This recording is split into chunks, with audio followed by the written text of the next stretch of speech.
bisa dilihat ya, berikut saya tampilkan aspek hukum bisnis leasing, waralaba, franchise, dan asuransi. Jadi pada materi bab setelah perjanjian dan perikatan kita akan mempelajari aspek hukum bisnis leasing, waralaba, franchise, dan asuransi. Di sini selanjutnya saya akan membahas tentang aspek hukum leasing terlebih dahulu. Pertama-tama yang dimaksud dengan leasing, dasar hukum leasing, pihak-pihak yang terlibat dalam leasingnya, itu dalam kegiatan leasing. Nah, di sini ada aspek hukum waralaba franchise. Yang dimaksud dengan waralaba, dasar hukum waralaba, apa itu perjanjian waralaba, sebutkan manfaat dan persyaratan waralaba. Ya. Aspek hukum asuransi, apa yang dimaksud dengan asuransi, asuransi dan jenis-jenis asuransi. Anda sebagai lulusan ekonomi itu perlu sekali mengetahui ya. Jadi di dalam kegiatan ekonomi itu harus mengetahui apa yang keterkaitan antara hukum dengan ekonomi, kegiatan-kegiatan ekonomi. Leasing, waralaba, asuransi adalah sangat terkait dengan kegiatan-kegiatan ekonomi ya di masyarakat. Leasing itu sendiri kita kenal dengan suatu kegiatan ya di mana seseorang akan mengambil barang atau membeli barang dengan mana leasing itu sendiri memfasilitasi. Jadi memberikan modal atau memberikan penggantian dana ya yang mana menjamin ya bahwa benda tersebut bisa dipakai terlebih dahulu dan bisa sambil dibayarkan kepada orang yang menjamin tersebut, pihak leasing tersebut. Nah, teman-teman mahasiswa, kita akan menyimak slide yang selanjutnya, yaitu aspek hukum bisnis leasing. Pengertian leasing ada dua pengertian, yaitu leasing yang dikutip dari seperti di bawah ini. Pengertian leasing yang pertama dikutip dari surat keputusan ya bersama antara Menteri Keuangan dengan Menteri Perindustrian ya. Nah, di sini Anda bisa melihat materinya ya. Saya besarkan sedikit tampilan wajah saya supaya Anda bisa lebih menyimak ya penjelasan dari saya.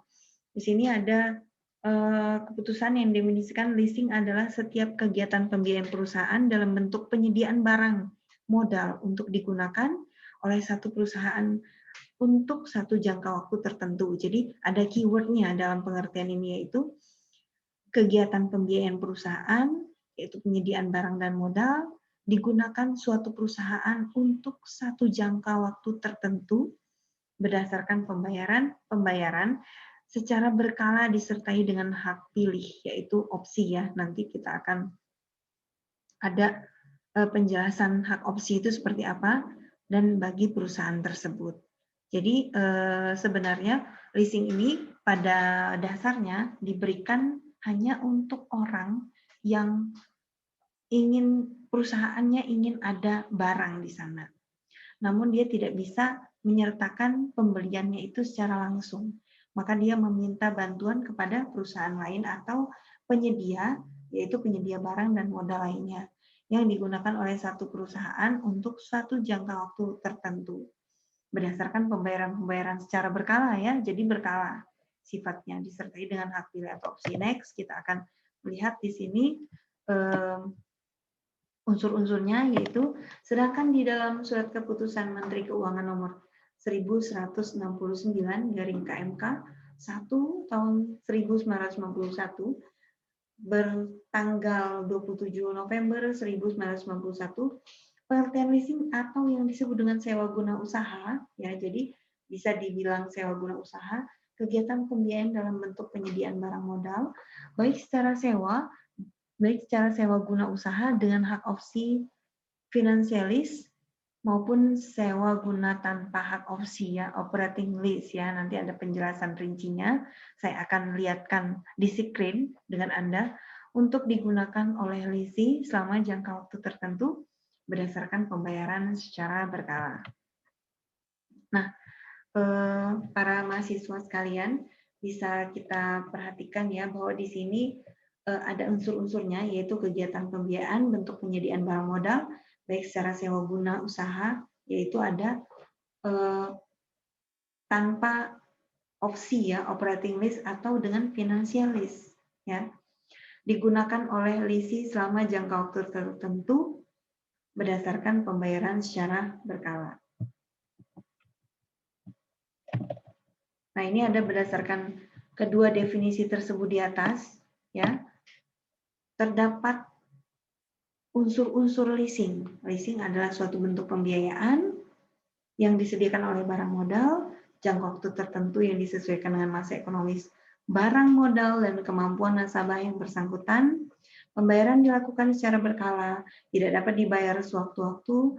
Sebagai pembanding perlu disampaikan pula pengertian leasing menurut Frank Taira Supit ya. Jadi nanti kita akan melihat di sini, saya akan men-share nanti juga isi dari literatur ya, literatur dari mana sumber PPT ini saya buat ya. Jadi di situ nanti lebih rinci lagi. Saya juga sudah mau nge-share ya foto daripada bukunya supaya Anda bisa mempelajari ya. Kegiatan leasing mulai operasi di Indonesia ini sejarahnya ya. Landasan hukum yang pasti yaitu 1974 sejak dikeluarkan surat keputusan bersama antara Menteri Keuangan, Menteri Perindustrian dan Menteri Perdagangan. Itu keputusan ya, gitu ya. Nomor bisa dibaca nanti di situ penjelasan tentang perizinan usaha leasing di Indonesia. Jadi leasing itu legal di Indonesia. Sedangkan wewenang untuk memberikan usaha leasing dikeluarkan oleh Menteri Keuangan berdasarkan surat keputusan yang mengatur mengenai ketentuan tata cara perizinan dan kegiatan usaha leasing di Indonesia. Kemudian dikeluarkan pula surat keputusan Menteri Keuangan yang mengatur tentang penegasan ketentuan pajak penjualan dan besarnya biaya materai terhadap usaha leasing. Untuk melengkapinya, dikeluarkan pula pengumuman Direktorat Jenderal ya, Moneter, yaitu tentang pedoman pelaksanaan peraturan leasing. Nah, itu leasing. Teman-teman mahasiswa sekalian, bisa saya jelaskan juga, bisa saya beritahukan kepada Anda semua bahwa sebenarnya materai itu bukanlah hal yang menjadi jaminan agar supaya perjanjian itu atau suatu perjanjian, saya ingatkan lagi, dapat legal, tetapi materai adalah bea cukai atau bea materai, yaitu seperti halnya kita membayar pajak dalam melakukan suatu transaksi ya. Transaksi keuangan dibubuhi dengan materai itu karena kewajiban kita sebagai warga negara Indonesia untuk membayar pajak. Oke, next saya lanjut. Demikian terlihat bahwa di sini ada tentang pembiayaan. Keputusan ini hanya membahas perusahaan pembiayaan secara umum, termasuk pembiayaan leasing. Keputusan ini secara tegas menyatakan tidak berlaku keputusan menteri yang sama ya. Menyatakan tetap berlaku keputusan Menteri Keuangan. Kemudian pada tahun 2006 Menteri Keuangan mengeluarkan peraturan Menteri Keuangan yaitu tentang perusahaan pembiayaan. Dengan demikian terlihat bahwa tidak pernah ada peraturan yang secara khusus mengatur mengenai leasing. Seringkali leasing disertakan pengaturannya dengan lembaga pembiayaan lain. Namun secara khusus peraturan mengenai leasing yang dapat dijadikan pedoman adalah Keputusan Menteri Keuangan nomor 1169 KMK 01/1991 dan berbagai peraturan lainnya seperti yang disebut di atas, sepanjang substansi yang diaturnya belum diatur di dalam surat keputusan Menteri Keuangan nomor 1169 tersebut. Ya, nanti kita akan bahas ketika nanti ada teman-teman mahasiswa yang ingin bertanya, silakan langsung bertanya kepada saya melalui via handphone atau WhatsApp ya. Pihak-pihak dalam kegiatan leasing. Nah, di sini ada pihak-pihak kegiatan dalam leasing yaitu lessor, lessee, dan supplier. Ya, masih ada satu lagi sebenarnya yaitu pihak asuransi ya, penjamin ya. Tapi nanti ini tidak dimasukkan, tapi ini dulu yang kita kenal yaitu lessor adalah perusahaan leasing yang biasanya menyediakan barang modal atau menyediakan fasilitas pembiayaan bagi nasabah yang membutuhkan. Lessee adalah pihak atau nasabah yang membutuhkan barang modal atau memerlukan pembiayaan. Supplier adalah pihak yang memiliki atau bisa juga memproduksi barang modal yang diperlukan oleh lesi dan perantaraannya, yaitu lesor. Dalam hal-hal tertentu, kadang-kala supplier dapat bertindak pula sebagai lesor. Nah, itu teman-teman mahasiswa yang bisa saya berikan, dan saya akan lanjut sebelum lanjut ke waralaba, saya akan lanjut ke lesi dulu, yaitu penjelasan di dalam literatur ya. Saya akan tampilkan di sini literaturnya. Show dulu. Kita masuk ke literatur. Nah, ini ada terkait, saya tampilkan juga literatur tentang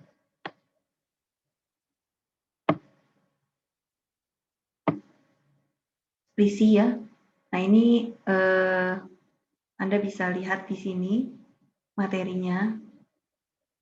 Yang tadi ya, yang saya buat PPT, ini adalah rinciannya.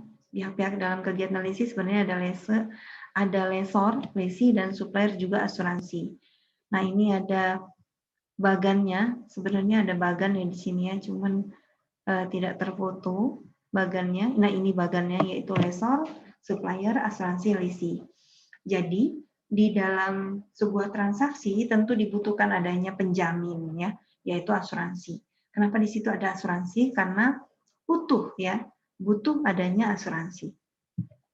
Oke, kita next ke bawah. Terjadi transaksi yang dilanjutkan dengan penandatanganan perjanjian lesor dan lesi. Anda bisa baca di sini ya. Saya akan sedikit next biar Anda nanti bisa menyimak bacaannya. Ini saya ambil dari buku literatur yang biasa kita pakai dalam belajar mengajar, yaitu pada judul aspek hukum dalam ekonomi ya, dalam bisnis. Lesor melakukan pemesanan modal disertai dengan pembayaran tunai atas barang modal. Supplier sebagai pihak yang menyediakan barang ya. Ini ada perjanjian leasing memuat beberapa hal, yaitu ada nama jelas lesi, jenis barang modal yang diinginkan, jumlah atau nilai barang yang dileasingkan, syarat-syarat pembayaran, syarat-syarat kepemilikan, syarat lainnya, biaya-biaya yang dikenakan, sanksi-sanksi apa aja di dalam lesi dengan ingkar janji ya. Nah, ini sedikit gambaran. Ada yang namanya operating lease, relatif singkat ya. Saya sudah kuning-kuningkan ya. Jadi financial leasing itu ada jangka waktunya panjang ya. Dan di situ ada singkat, juga ada bentuk-bentuk direct finance lease, yaitu transaksi ini jika pihak lesor memiliki barang yang dikehendaki, dan ada juga sales and lease back, yaitu di mana pihak lesi menjual barang yang sudah dimiliki ya. Jadi kalau tadi bisa milih, kalau ini memang sudah disediakan oleh si lesinya, yaitu penyedianya ya, kepada lesor untuk kemudian dilakukan kontrak sewa guna atas barang tersebut antara lesi dan lesor. Terlihat di sini bahwa lesi memerlukan dana untuk menambah modal kerja ataupun dengan kepentingan lainnya. Jadi lesor tadi memenuhi barang yang memang sudah dimiliki dan lesi tinggal pihak lesi ya, yaitu dijelaskan tadi pihak lesi